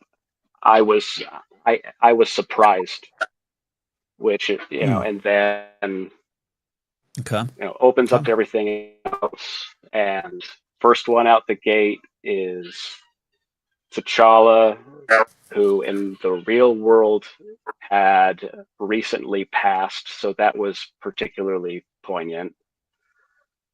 And there was just so much going on there. Again, it's about expectations, which are not always easy to meet. But Addie, kicking it back to you here. Anything to add to what you said? Again, beautiful. Everyone is just applauding what you said. So if you want to drop the mic on that, by all means. But regarding the expectation thing, where do you go with this? Where do you go now? The Lord of the Rings is a story. Is the story of unknown expectations. Peter Jackson set out to make this trilogy with absolutely no guarantee that it was going to work. The studio took a gamble on him in the days before the MCU to make this trilogy, to give him the budget to make it, and have absolutely no guarantee that it was going to work, that people were going to show up for it. And they had absolutely no idea it was going to become the beloved films that it is, not only from a financial perspective, from a critical perspective, from an award perspective. The Lord of the Rings, The Return of the King is still one of the most awarded Oscar movies of all time. It broke several records that night. I would argue that The Lord of the Rings walked before the MCU could have its portals seen. Oh, okay. Steve, where do we go here? What should we do? I mean, I want Ken Plume to explain himself in chat when he says this feels like a thumb on the scales against Marvel, Steve, because I don't know what the hell I did there, but There are 3 seeds. They're even across the board. yeah, It is a that's big good. climactic moment for Marvel, but it's a climactic moment for Lord of the Rings. It's the moment of the Lord of the Rings that, again, this is the portals Avengers Assemble. You do get a wider burst there, but you can do a similar thing with the you bow to no one thing, because you're coming off that emotional high of watching Aragorn be crowned. I'm not going to sit here and defend Lord of the Rings. I made the bracket. I have to be subjective, but You're subjective. Yeah, I have Okay. to. I can't. So, but All right. Well, let's. Eat it, Plume. Eat it, Plume. Eat it like spam. All right. Let's. So here we've got the bracket. You can vote on it now, but I think. Should we open it up the phone lines to take in other names and other faces here, Steve? would love to see that. If you are a channel member, would love to hear someone's thoughts here on any of your favorite franchises. And I've added Jared and Detective Carlson back into the chat. So open forum. Jared, what do you think about all this here? I'm loving it because it's just strengthening my argument. Because you know what? What? Who did it all first? Who walked for all these people to go afterwards? Star Trek. Flash Gordon? Oh, Star Trek? We don't talk about that part. Dude, Frank Thinking Herbert. of Flash Gordon. But yeah, Okay. 1982, Wrath of Khan coming Yep. out. Yep. With just the culture, the power, the payoff of years, everything. Okay. Look, just because it came first doesn't mean it was done the best. That's right. Okay. Steve, I want to make sure your needs are met as a producer because you put a lot of work into this, and we're coming down to the final thing here. Next week will be the finals. You got these people here. Ask some questions. Facilitate. What do you want here? What do you want to get to? This has been crazy. I mean, this has been amazing. I think everyone who's participated here, I can't thank you enough for caping up for your favorite stories here and coming together with these arguments. The fact that Addy came, everyone really just came with prepared statements. I mean, Svetnik with the Avengers Initiative talk, I got chills listening to that because I was like, oh man, this is like watching Iron Man in 2008. This is awesome. This is why we're here, Ken. This is why we love watching the show. This is why we engage with each other and do stuff because we love this stuff. So I'm so happy to. I love it. Laserbolt says his brain's not quick enough for an impromptu essay. All right, Mr. Spam, Mr. Spam is here. Ken Plume's in here now. So Ken, open forum. These four scenes. What do you got, Mr. Spam? I both appreciate and resent that. But you love it. What I have to come in here as a friend of the court. Yeah, friend to of the give court. a little extra oomph to the argument for the MCU. Love it. And I appreciate Addy's argument about Jackson's films allowing others to run after it, but I think that should not hobble anything that comes out and builds on the foundation of any bit of fiction that comes before it. I think we should appreciate what they do on their own merits based on everything that has informed them and built them. You can appreciate it. It doesn't negate that maybe they did it more refined or they had a more resonant impact at a certain time when the world needed that certain thing to resonate in a way that was special for people. And I think the MCU hit at a perfect moment to build to a climax of an inclusivity and togetherness in the theater experience, and might have been the last of that theater experience for our generation or our lifetimes. We may never see that sort of thing again. That sort of interactivity that also didn't involve maybe throwing things at a screen while a zombie rode a chicken. I don't know. Hey, that's in next year's bracket. Worst movie moments. But I do think there's resonance, and we're talking about the specific scenes being mentioned as well. And I think there were much stronger scenes representing Lord of the Rings as a franchise. It is Bow to No One is somewhat of an upset. I will, and Addy, you are on that trail. You did not vote for the scene, and that does not. I'm not using that against you or your argument because it's a beautiful argument. But you understand. I'm sure you're in the same thought process on that. What am I trying to say? I don't know. Oh, Ken. I would like to caveat this by I'm going to use a good old Force Center caveat. Okay. This in no way says that you should ignore the argument that I just made. Sure. But coming home tonight, I was considering voting for Portals. Like, you know what? I'm just going to say case closed. I don't think we need to go any Case- further than this. case I think closed. the argument No. has been won. no, Case because I closed. have come around to it, Ken and Steve and everyone else on the call. There's too many people named Ken. The Portals scene is the splashier choice.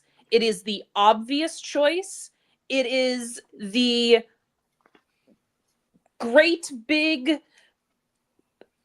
thing.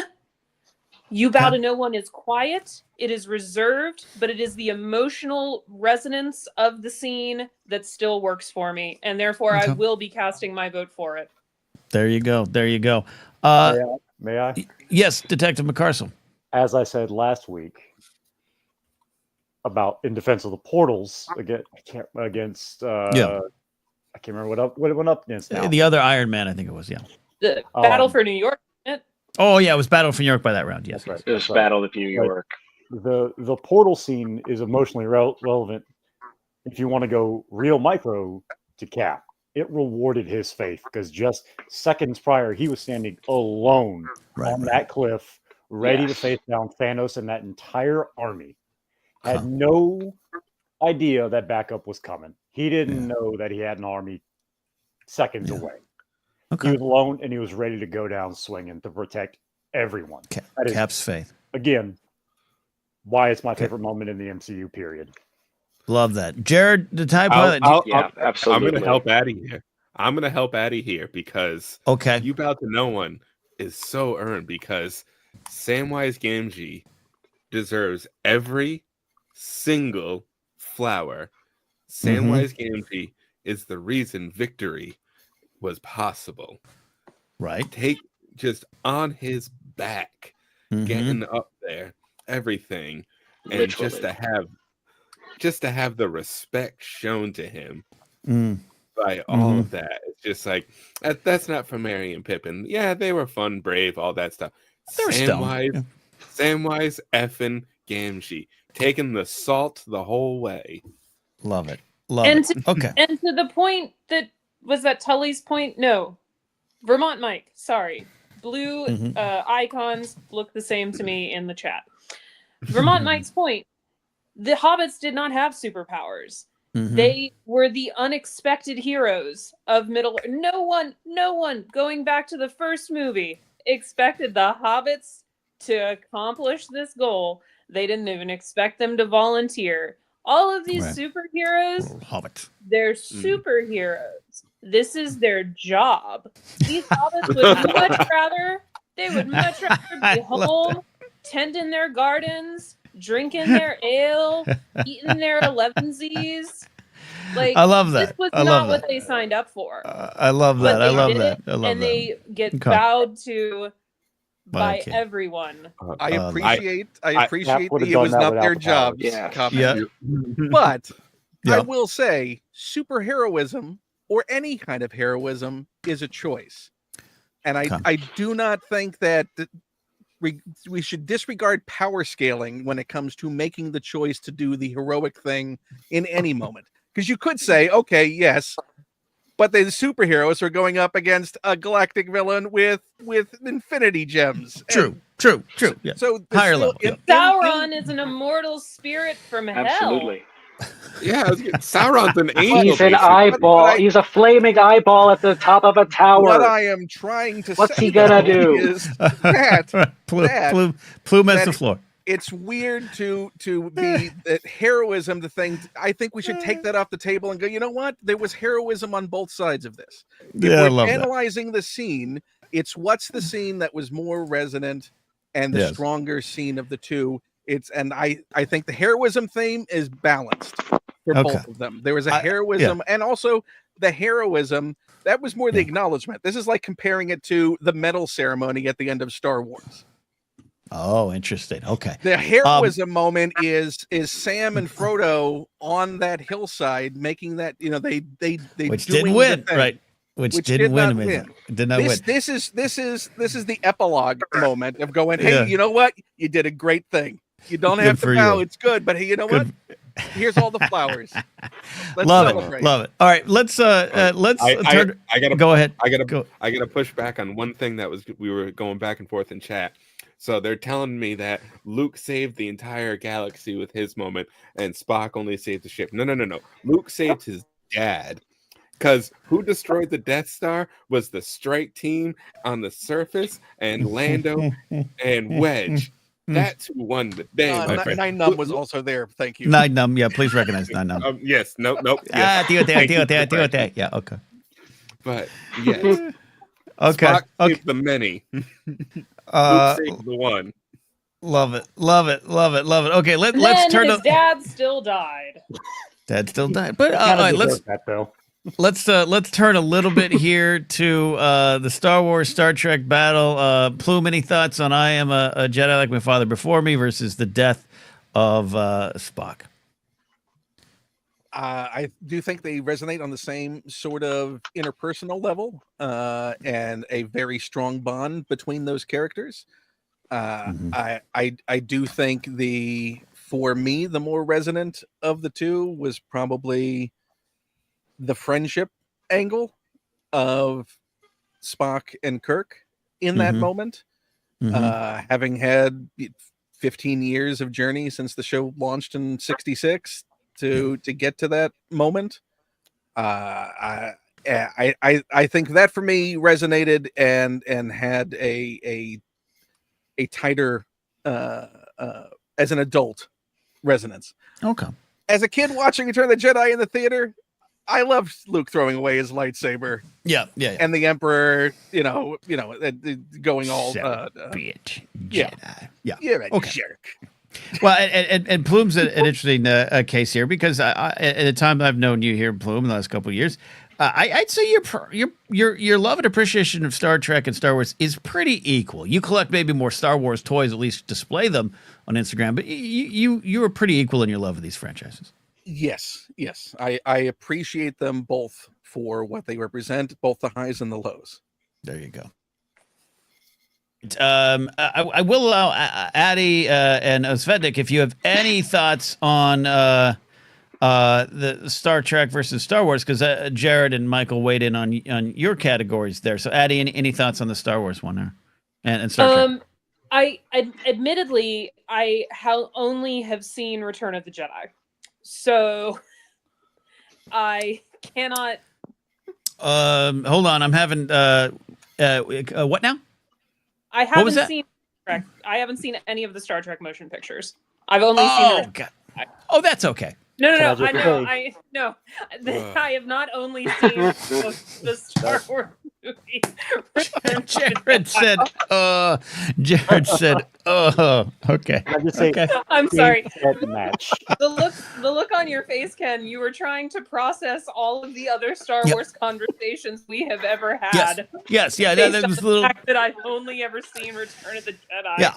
I didn't immediately understand it. Okay, that's fair. Okay, that's fair. That's fair. That being Ethan. said, Okay, that being said, yeah, go. I do think that it's a very powerful scene from the Star Wars franchise, especially if you think about it in its greater context of the entire scene. That you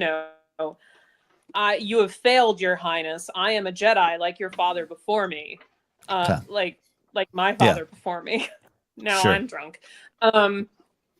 The fact that it is Luke not giving into the dark side, which he very easily could have. This is moments after his rage against, the Never and coming out and smacking on Vader until he cut off his hand.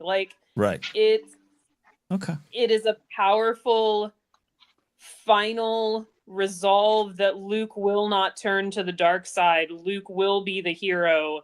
Luke will stay the course. Okay. And the Emperor's plan has failed.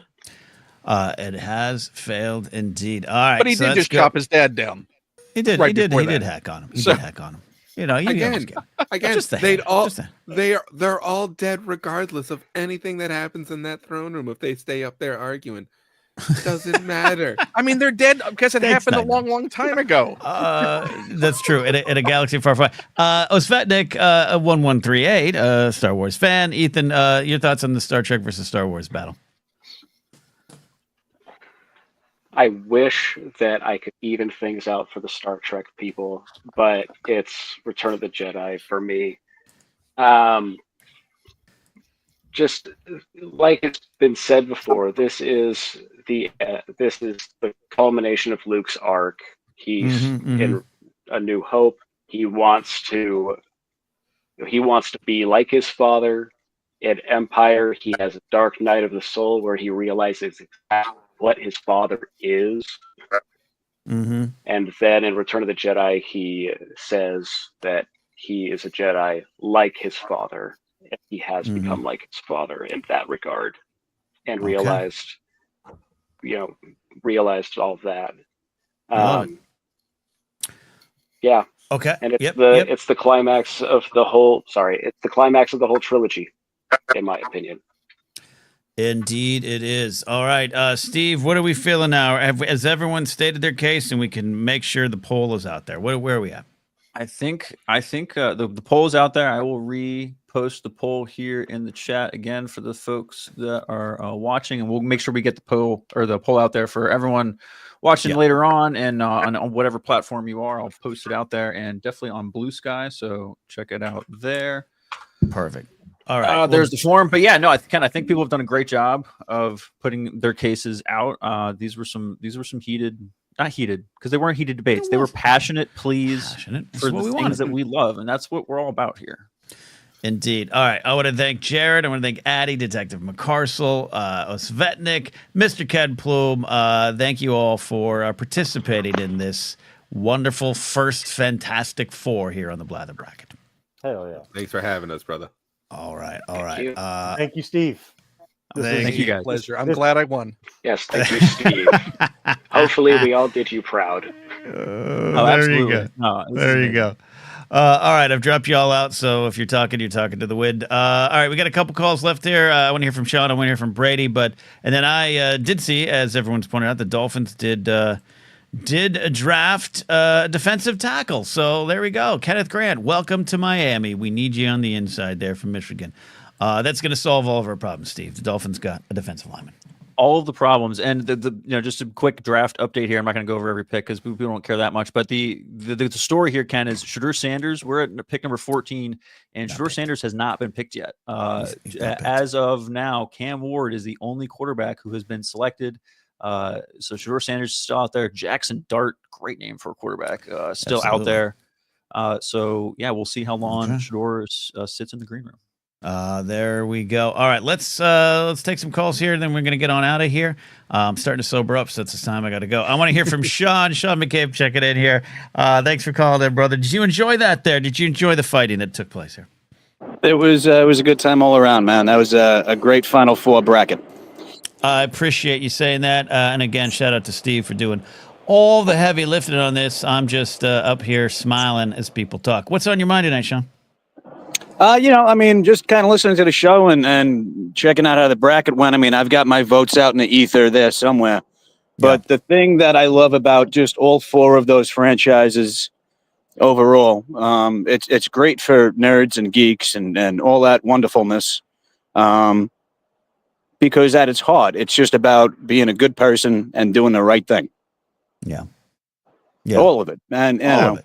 That's what gravitates, that's what makes us gravitate towards it so much. I agree.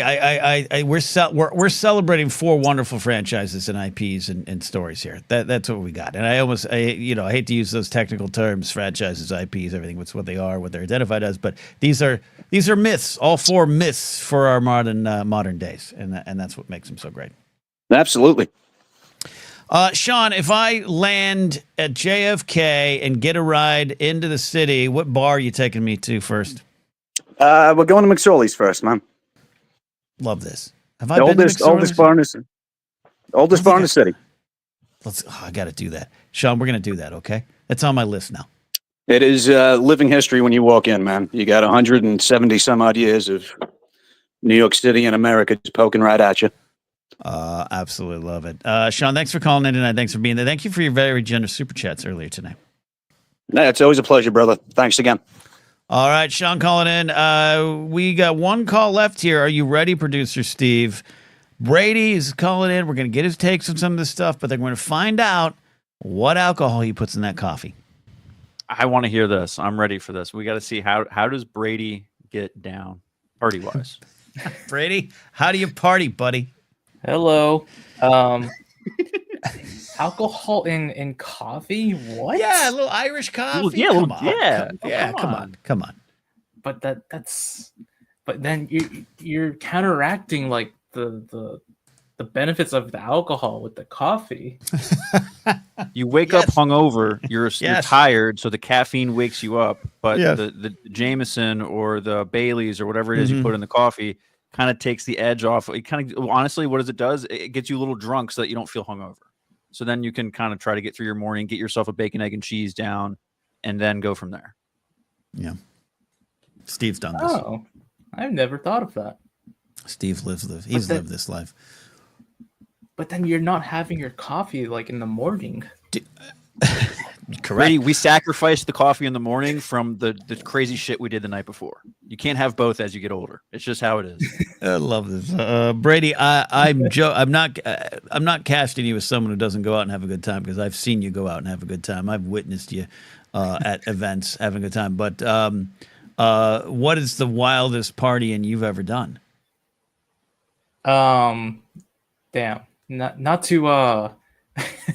You've been too busy studying. This is the problem. You're studying. You're in school. You're preparing your future. So when you're clear of this, the Blathering team is going to take you out, and you're going to hang from the chandeliers, man. I appreciate that. I think in previous calls I said I'm more low key. So yeah, I will give you that. I don't do crazy stuff. That's fair. Oh, actually, no way. In K-Town, I was bar karaoke. Hopping. You like bar hopping, karaoke? What's your vice? I was bar hopping. It was New Year's. We were up till like 3. I think we had a. Oh geez, yeah. That was a situation with someone. See, Steve. Hold on. We dug and we got a situation. We need to reset. Brady's like, there was a thing in K-Town. There was a situation with a person. This is like his Budapest thing. Like, what? Brady, explain yourself. Start from the beginning. But let's be mindful. Plan the plan. Yeah. So I mean, there's nothing criminal. I think nothing in my group either. We were just like there, and we got sort of involved. It was in one of those. I think it's a speakeasy. Yeah. You had to like go into the room. I think someone was getting into an argument. I think they were both high and alcohol. Fuzzy. They were crossed. Yeah. And so I think we're crossed. Love this. Yeah. All right, Brady. So we had to get the usher to get some people out. But yeah. Look. Lauren Romo said, I brought it up already, but Celebration will be in LA in 2027, and we're just saying, Brady. We're just saying. Oh yeah. Right. I can't give any bar recommendations. I'll take care of that. Don't you worry. I'll take care of that. I've bar crawled through downtown LA, even through the dangerous parts. Romo. All right, Brady. Quick thoughts on the final, the final four scenes in the Blather bracket. Oh my god! This is the last one. The final 8 was so hard to pick. I don't know if I can pick this one. This is so hard. Even if I've never seen like Star Trek, like the old Wrath of Khan, I've never seen it. I know the impact of it, and okay. I think you'd enjoy it. I think you'd dig the Star Trek films. You've not seen much Star Trek? Well, I've seen the Abrams and sure. I've seen the newer ones and some of the newer shows. I haven't seen any of the old stuff. I mean, I like old movies, so I'm pretty sure I would like old Star Trek as well. I mean, I'm a little frightened that you just referred to a movie I saw in theaters as old, but it's all right. Oh. It is. It's fine. Well, I'm gonna see Revenge of the Sith soon. That's I'm seeing Revenge of the Sith tomorrow night. I'm seeing it tomorrow night. I'd say that's an old movie. Would you say? It's 20 years. Yeah. There's some people bored after that. Yeah, we're walking around as adults. Yeah, that's fair. That's fair. I was 5 when that came out. Get out of here, Steve. No. Help me. Brady, you didn't have to stop while you're ahead, big guy. Could you choose the year you were born? Could you move it back a little bit? Just lie. At least be born at like 95. 95. Wow. Okay. Okay. We're almost done here, Brady, but I want to hear what is on your mind. Thanks for participating in the voting, but what's on your mind tonight, buddy? I just to make it real quick, I mentioned Revenge of the Sith. I was wondering, like, what is your big memory seeing Revenge of the Sith in 2005, May of 2005? Vivid memories. Saw it opening night, the general public opening night at ArcLight Hollywood with some friends, and had the first realization as a young legacy Republican kid that maybe George Lucas thought differently than I, because I hadn't really picked up on it before, because you didn't really have to if you didn't want to engage on that level. And Anakin quotes George W. Bush, and the girl I was kind of quasi dating next to me, who was very liberal, laughed so loud everyone in the theater heard her, and she just went, George Lucas is a liberal. And I never forget that moment.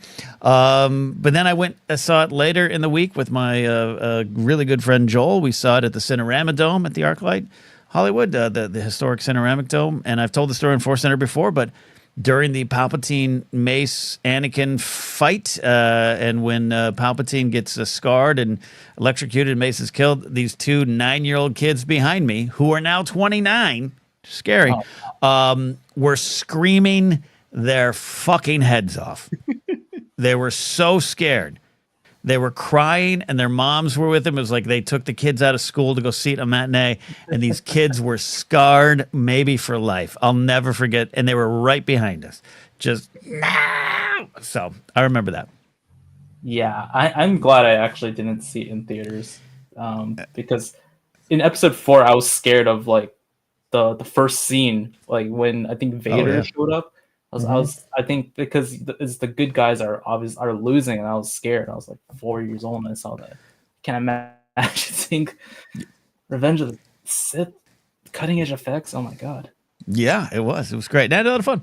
And even then, when I had some different prequel opinions, everything about it pulled me in right away. So can't wait. I'm going with Billy Business tomorrow night. We're a little mandate. We're going out to see the Revenge of the Sith in the theater. So we're gonna get some candy, some soda, maybe a theater pizza or a hot dog, and have a good time. So I'm looking forward to that. I'll report back on that.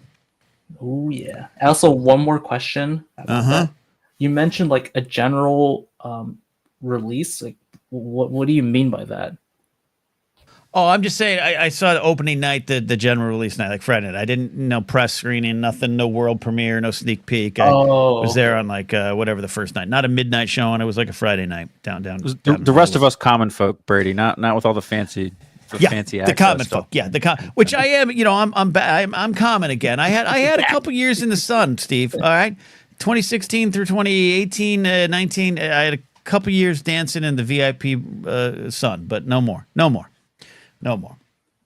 Abernathy's here says, I'm late, but best movie scene is The Last Race Up the Mountain and Last Mohicans. When Chinchacook and Magua, I almost read that as Makuga, have the final fight. And you know what, Abernathy? You ain't wrong. That is one of the greatest sequences ever put to film. And God, I need to rewatch Last Mohicans again. It's a Ken top 10. There you go, Brady. Thanks for calling in, my friend, and participating and taking the jokes. We're not going to get you crunked up on a bus, okay? Okay. Nah, I know my way around buses. You know what? It's fine. Okay. So Steve, that's permission. We can get him drunk, drop him on a bus, he'll get home. Okay, fair enough. Another good fair enough. I have a higher tolerance than you expect. I won't be. I'm not saying you don't. Won't be sloshed. Now he's talking I'm not shit. saying you don't. Look. You might pull out. Some liquor from a family secret. Like, hey, mom and dad made it, and I moonshine, and I'll be under the table. So I'm not counting you out here. But actually, that's not far from the truth. See, you think I don't know you? You think I don't know you? All right, Brady. Thanks for calling in, buddy. And thank you for having me. All right. 8984M, aka Brady, aka Kyrie Colin in there.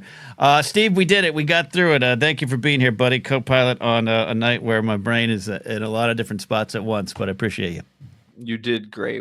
This was an amazing night, amazing show. Thank you to everybody who joined us and called in and voted.